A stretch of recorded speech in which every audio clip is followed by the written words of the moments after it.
Hello students, यदि आपको मेरे वीडियोस पसंद आ रहे हैं तो सब्सक्राइब बटन को प्रेस करके मेरे चैनल को सब्सक्राइब कर लें और बेल बटन को प्रेस कर दें ताकि मेरे नए वीडियोस के आने की सूचना आपको तुरंत मिल जाए।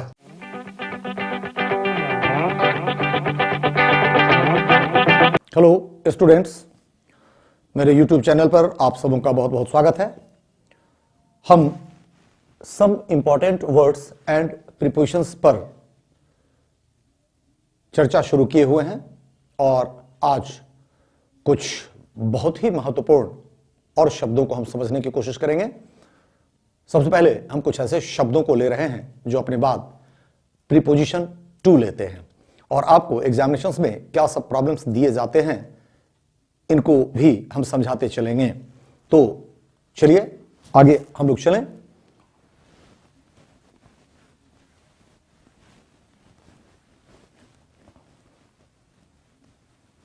ध्यान रखना है कि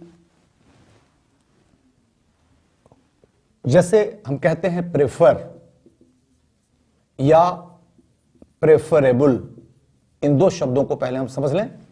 प्रेफर या प्रेफरेबल, प्रेफर का अर्थ होता है ज्यादा पसंद करना और उसी तरह से ध्यान रखना है प्रेफरेबल इसका एडजेक्टिव हो गया, ये वर्ब है, ये एडजेक्टिव हो गया। प्रेफरेबल का अर्थ हो गया कि ज्यादा पसंद करने योग्य।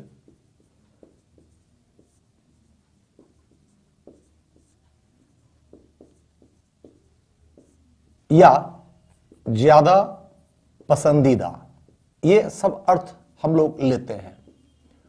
अब ध्यान देना है कि प्रेफर या प्रेफरेबल दोनों में कहीं ना कहीं से कंपैरिजन का भाव है और प्रॉब्लम क्या होता है कि अक्सर हम लोग कंपैरेटिव डिग्री जो एडजेक्टिव्स होते हैं इंग्लिश के, उनके बाद कंजंक्शन देन का प्रयोग करते हैं।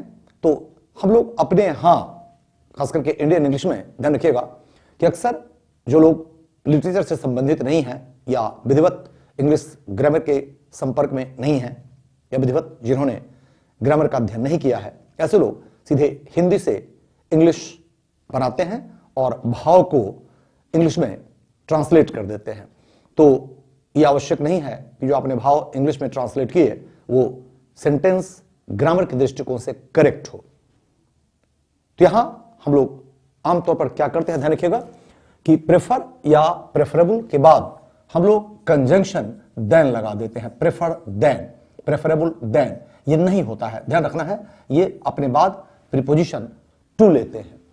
तो प्रेफर अपने बाद टू लेगा, प्रेफरेबल अपने बाद टू लेगा। ठीक है, जस्ट एक आध एग्जाम्पल से पहले हम इसको क्लियर कर दें, फिर कुछ और वर्ड्स की हम चर्चा करेंगे और उन सबों में भी हम समझने की कोशिश करेंगे कि प्रॉब्लम्स हमको क्या दिए जाते हैं। तो जस्ट एक आध एग्जाम्पल से हम इसको समझने की कोशिश करेंगे। वैसे हमने आपको बताया है कि इन वर्ड्स को प्रीपोजिशंस के साथ थोड़ा आपको याद रखना पड़ेगा, याद करना पड़ेगा और जहां भी इन सब तरह के शब्दों का प्रयोग आपको दिखाई पड़े वहां आप अपनी जानकारियों को इस्तेमाल करें, तब जाके आपके प्रॉब्लम्स बनेंगे। तो जैसे हम कहते हैं कि he prefers milk than tea, ये सब इंडियन अंग्रेजी में धड़ल्ले से इस्तेमाल होता है। He prefers milk than tea, अर्थात वह चाय से ज्यादा दूध पसंद करता है। ठीक है, तो भाव तो हमको निकल जाता है, कोई प्रॉब्लम नहीं है, लेकिन ग्रामेटिकली आप ध्यान रखिएगा देन का प्रयोग गलत हो गया है। यहां कंजंक्शन देन नहीं लगता है बल्कि प्रीपोजिशन टू लगता है और आपको कहना पड़ेगा कि he prefers milk to tea. इसी तरह से यदि हम कहें कि milk is preferable than tea, तो ध्यान रखना है कि यह वाक्य भी आपका गलत हो जाता है। यहां देन के बदले हमसे उम्मीद की जाती है कि हम टू का प्रयोग करें, अर्थात milk is preferable to tea, दूध चाय से ज्यादा पसंदीदा है या ज्यादा पसंद करने योग्य है, यह इसका अर्थ निकलता है। तो कुछ ऐसे शब्दों की चर्चा हम यहां करने जा रहे हैं जो अपने साथ प्रीपोजिशन टू लेते हैं और कुछ शब्द पहले हम ऐसे ले रहे हैं जिनके साथ अक्सर हम लोग देन का प्रयोग कर देते हैं। यहां थोड़ी सावधानी बरतनी है। जैसे हम कहते हैं सीनियर इसका अर्थ होता है वरीय।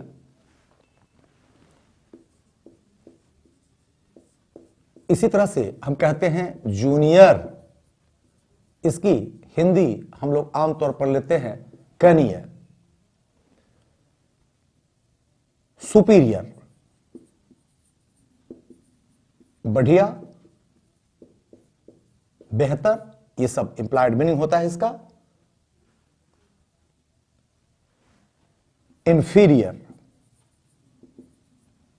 घटिया या निम्न स्तर का, ये सब हिंदी होती है। इसी तरह से ध्यान देना है कि हम कहते हैं प्रायर, पहले का या पहले वाला, पहले का या पहले वाला, इसी अर्थ में इस्तेमाल होता है, ध्यान रखिएगा।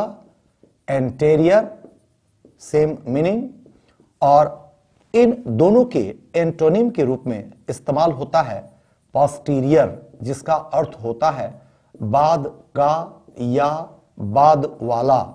और इनके साथ भी ध्यान रखिएगा हम लोग वही गलती करते हैं कि senior than, junior than, inferior than, superior than, prior than, anterior than आदि का प्रयोग हम लोग कर लेते हैं। तो यहां सावधानी बरतनी है कि ये 7 शब्द जो हमने लिए हैं ये इंग्लिश के वर्ड्स नहीं हैं, ये सब बोरो किए हुए हैं, ये सब के सब लैटिन वर्ड्स हैं और इनको माना जाता है लैटिन कॉम्पेरेटिव्स। यद्यपि इन सबों का प्रयोग पॉजिटिव डिग्री के रूप में भी होता है यदि हम तुलना न करें तो, लेकिन यदि तुलना करते हैं तो इन सबों को लैटिन कॉम्पेरेटिव्स माना जाता है। और लैटिन कॉम्पेरेटिव्स अपने बाद कंजंक्शन देन नहीं लेते हैं, ध्यान रखना है, ये अपने बाद प्रीपोजिशन टू लेते हैं, तो इनको भी टू ही चाहिए, ठीक है। तो 2 शब्द इसके पहले हमने दिए वो, और 7 शब्द ये हमने दिए, कुल मिलाकर 9 ऐसे शब्द हैं जिनमें अक्सर हम लोग देन का प्रयोग करते हैं। और यही प्रॉब्लम आपको परीक्षाओं में दिया भी जाता है, सबों में जब भी इन शब्दों को उठाता है वो देन लगा देता है, और आपको सावधानी बरतनी है कि यहां देन नहीं होगा बल्कि हर जगह पे यहां टू होगा। चलिए एक आध एग्जाम्पल यहां भी हम ले लेते हैं और फिर कुछ और शब्दों की तरफ हम चलेंगे।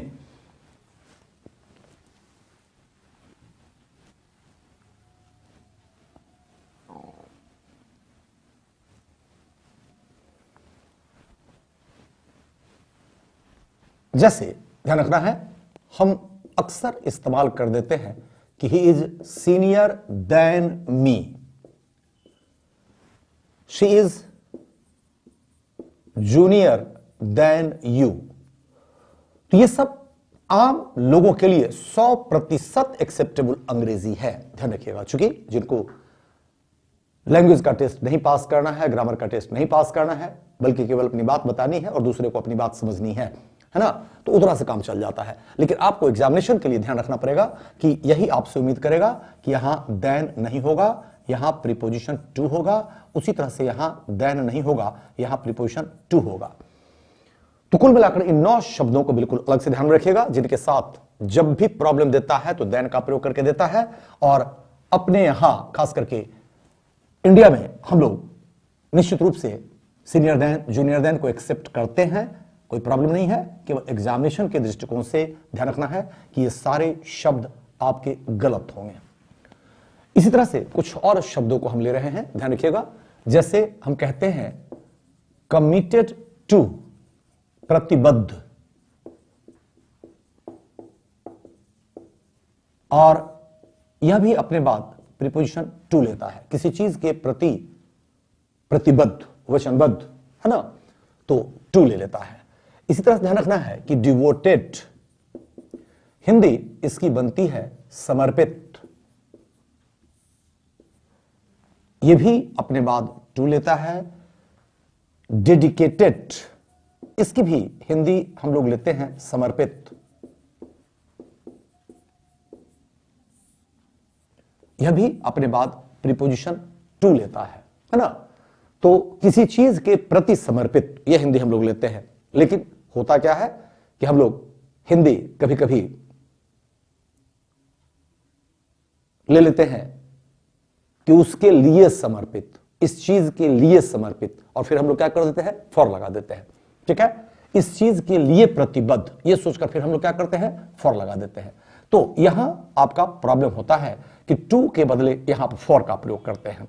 ठीक है, तो यहां ये गड़बड़ी हमारी हो जाती है। जैसे हम कहें कि he is devoted for music, वह संगीत के लिए समर्पित है। ऐसी हिंदी आप निकालते हैं, मीनिंग आपको दिखाई पड़ने लगता है और लगता है कि शायद यह प्रयोग आपका बिल्कुल सही है। लेकिन ध्यान रखिएगा, यहां आपसे उम्मीद करता है कि यह फॉर नहीं होगा, यहां पे हमको टू लगाना है, अर्थात he is devoted to music, वह संगीत के प्रति समर्पित है, यह हम कहना चाहते हैं। ठीक है, तो ये सावधानी यहां बरतनी है। इसी तरह से कुछ और शब्दों को हम लें।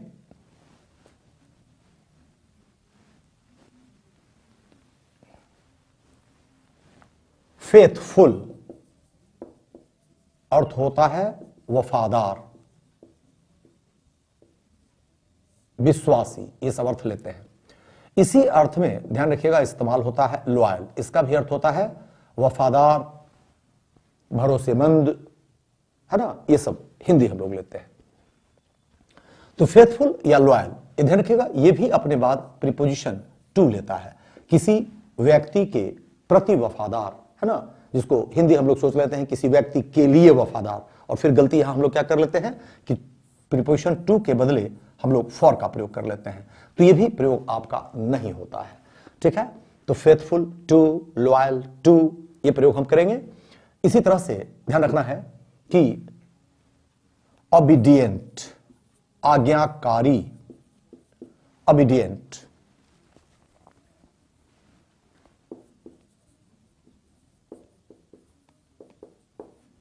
आज्ञाकारी, यह भी अपने बाद प्रीपोजिशन टू लेता है। इसी तरह से यदि हम कहें सेंसिटिव, संवेदनशील,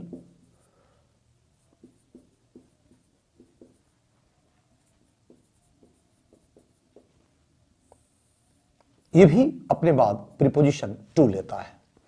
इसी तरह से ध्यान रखिएगा कि अपवाद के लिए शब्द हम इस्तेमाल करते हैं एक्सेप्शन, और हिंदी में हम लोग कहते हैं किसी नियम का अपवाद, किसी चीज का अपवाद आदि, और हम लोग क्या कर लेते हैं यहां कि ऑफ लगा देते हैं। तो एक्सेप्शन ऑफ अ रूल नहीं होता है, यहां भी ध्यान रखना है, एक्सेप्शन टू अ रूल होता है। ठीक है, इसी तरह से कुछ और शब्दों को हम लें।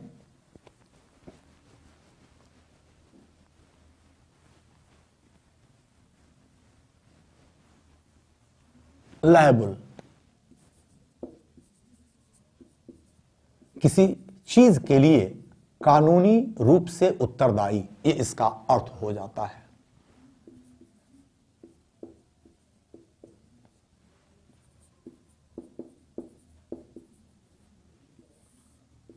और यह भी ध्यान रखिएगा अपने लिए, के लिए, है ना, किसी चीज के लिए उत्तरदायी, ऐसी हिंदी हम लोग सोचकर यहां क्या कर देते हैं कि फॉर लगा देते हैं, यह भी अपने बाद टू लेता है, यह भी अपने बाद फॉर नहीं लेता है। तो लायबल टू समथिंग, किसी चीज के लिए कानूनी रूप से उत्तरदायी, है ना, यह इसका अर्थ होता है।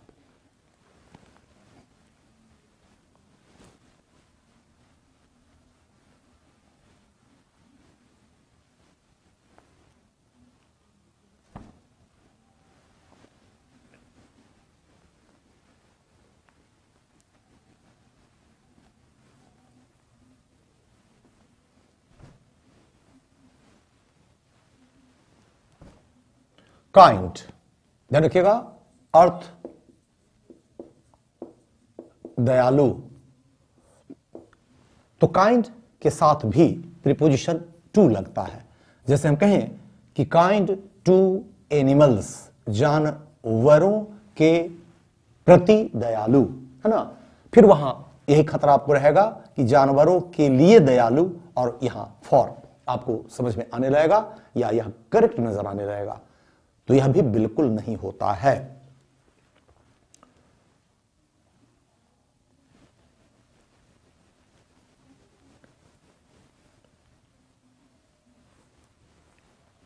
हार्मफुल, नुकसानप्रद, नुकसानदेह, ये अपने बाद प्रीपोजिशन टू लेता है। इंजूरियस, इसका भी यही अर्थ होता है, नुकसानप्रद, नुकसानदेह, और ये भी अपने बाद प्रीपोजिशन टू लेता है। ध्यान रखना है, इनके साथ फॉर का प्रयोग नहीं किया जाता है। जैसे हम कहें कि smoking is injurious to health, धूम्रपान स्वास्थ्य के लिए हानिकारक है। अब ध्यान रखना है, हिंदी क्या बनती है, के लिए, और नतीजा क्या होता है कि हम लोग यहां हिंदी के हिसाब से अंग्रेजी बना देते हैं, injurious for health, harmful for health. तो यह प्रयोग बिल्कुल नहीं होता है।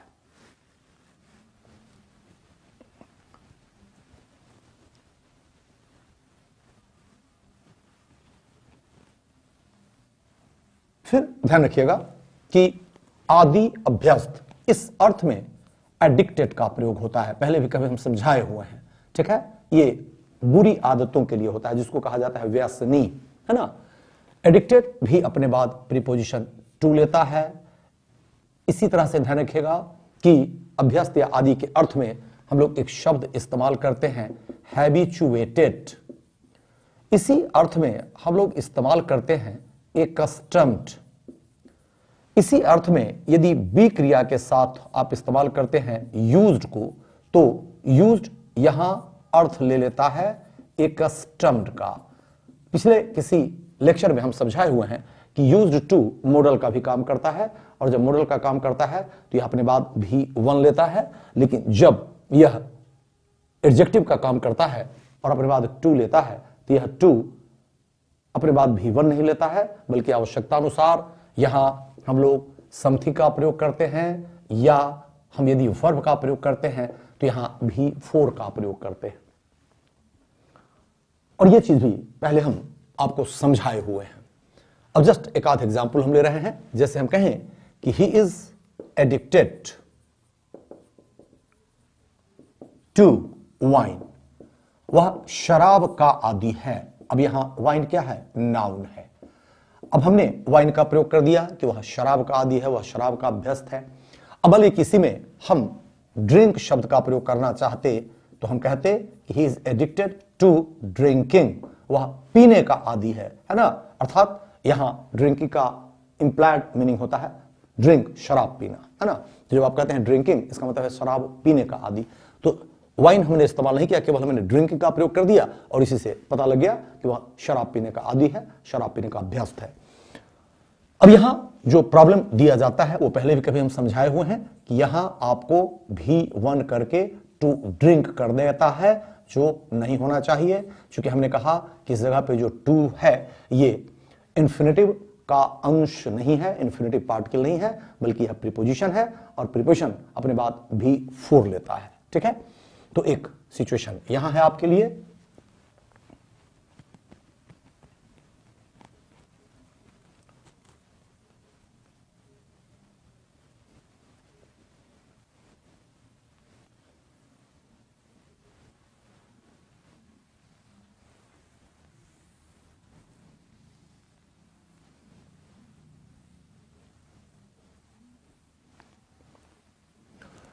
इसी तरह से कुछ और शब्दों को हम बता देते हैं, ध्यान रखिएगा।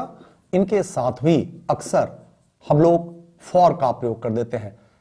एप्रोप्रिएट, एप्रोप्रिएट हिंदी मीनिंग है उपयुक्त।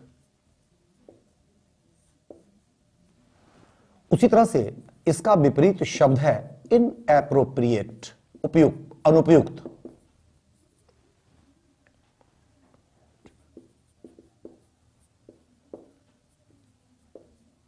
ध्यान रखिएगा, एप्रोप्रिएट के अर्थ में एक और शब्द है, उसको भी हम बता देते हैं।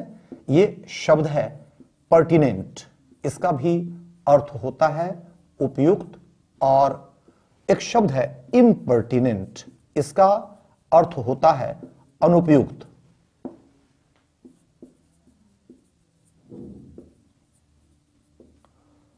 और ये सारे शब्द ध्यान रखिएगा अपने बाद प्रीपोजिशन टू लेते हैं, न कि फॉर लेते हैं।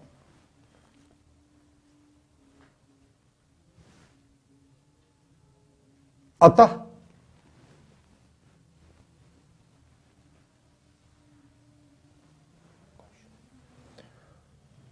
हम लोग फॉर का प्रयोग के लिए के अर्थ में कर देते हैं। जैसे हम कहें कि he gave an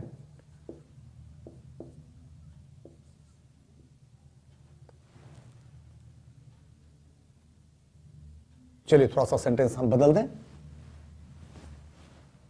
this dress is appropriate to this occasion. यह वस्त्र इस अवसर के लिए उपयुक्त है। एप्रोप्रिएट टू है ना। अब इसी को यदि हम कहना चाहते हैं कि अनुपयुक्त है तो ये बन जाता इनएप्रोप्रिएट टू। ठीक है, तो ये कुछ लिस्ट हमने आपको शब्दों का दे दिया है, लेकिन इनको आपको तैयार करना पड़ेगा, याद करना पड़ेगा, तभी होगा, नहीं तो बिल्कुल नहीं होगा। ध्यान रखिएगा, ये आप कॉपी पर भी नोट कर लेते हैं तो जब तक आप तैयार नहीं करेंगे तब तक ये मात्र कॉपी पर रह जाएंगे और आपके काम के लायक बिल्कुल नहीं बनेंगे। ठीक है, तो कुछ और शब्दों की चर्चा अगले क्लास में हम करेंगे जो अपने साथ टू लेते हैं या कुछ और प्रीपोजिशन अन्य परिस्थितियों में ले सकते हैं। अगले क्लास में इसकी भी चर्चा हम करेंगे। तो आज डिस्कशन यहीं छोड़ेंगे और अंत में, जैसा कि हर वीडियो के अंत में हम कहते हैं कि यदि वीडियोस आपको अच्छे लग रहे हैं तो निश्चित रूप से लाइक करें, शेयर करें, सब्सक्राइब करें और ज्यादा से ज्यादा देर तक देखने की कोशिश करें, तभी लाभ होगा।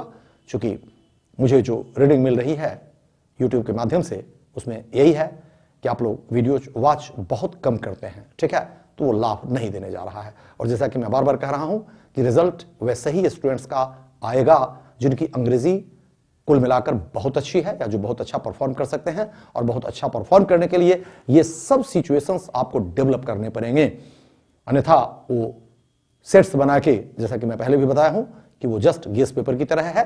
ठीक है, कोई भरोसा नहीं कितने क्वेश्चंस आपको पढ़े हुए मिलेंगे, कितने नहीं मिलेंगे। ठीक है, तो यदि आप मेहनत कर सकते हैं तभी रिजल्ट आएगा, अन्यथा वो कभी भी आप चाह रहे हैं कि शॉर्टकट ट्रिक से हम पास कर जाएं, जो जैसा कि बहुत सारे लोग सुझाव भी देते हैं कि कर ले सकते हो। ठीक है, बिल्कुल इम्पॉसिबल होगा और रिजल्ट आपका नहीं आएगा। तो आप लोग कोशिश करें, क्योंकि मैं भी इसीलिए कोशिश कर रहा हूं इतना कि आप लोग कुछ सीख सकें तो सीखिए, नहीं तो शॉर्टकट तरीके से एक क्लास 2 क्लास लोग मैक्सिमम कहीं भी कोचिंग इंस्टीट्यूट वगैरह में प्रीपोजिशन का लेते हैं, कुछ इंपॉर्टेंट वर्ड्स वगैरह समझा के छोड़ देते हैं। ठीक है, इतना व्यापक डिस्कशन कोचिंग में कहीं कोई नहीं करता है। ठीक है, तो आप लोग को सीखना है, सीखिए। तो आज यहीं तक, बहुत बहुत थैंक्स।